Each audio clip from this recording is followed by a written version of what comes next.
Mais ça en fait c'est marrant parce que c'est limite comique et on comprend pas pourquoi est-ce qu'il y a aussi peu de soldats. Et j'aimerais bien savoir, c'est quoi demander à Grok. Il y a effectivement très peu de soldats en permanence au Groenland et c'est volontaire.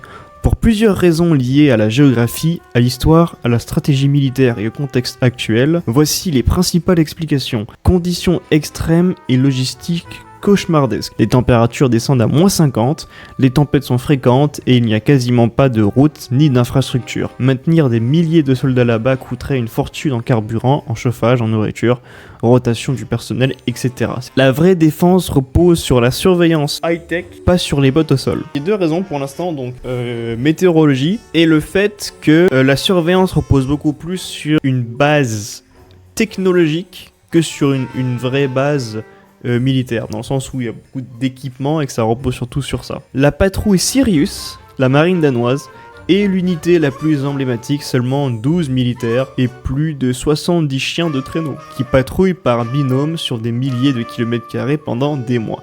C'est suffisant pour affirmer la souveraineté sur les zones inhabitées. Historiquement, pendant la guerre froide, les États-Unis avaient jusqu'à 10 000 soldats au Groenland. Waouh! Mais qu'est-ce qui les empêche de faire pareil là maintenant? Après 1990, la menace a diminué. L'accord de défense USA-Danemark de 1951, renégocié en 2004, permet aux Américains d'envoyer autant de troupes qu'ils veulent en cas de besoin, sans demander la permission. Le Danemark compte sur l'OTAN, dont il fait partie, et sur les États-Unis pour la défense lourde. Envoyer des brigades entières serait inutile et très coûteux. Avec les déclarations répétées de Donald Trump sur le Groenland, donc menace d'annexion, critique contre le Danemark et plusieurs alliés européens, France, Norvège, Allemagne, Suède, ont commencé à envoyer de petits contingents symboliques, quelques dizaines de soldats au total, dont 15 Français à Nuuk en janvier 2026 pour des exercices et des missions de reconnaissance. C'est une démonstration politique. Alors en fait, quand on y pense,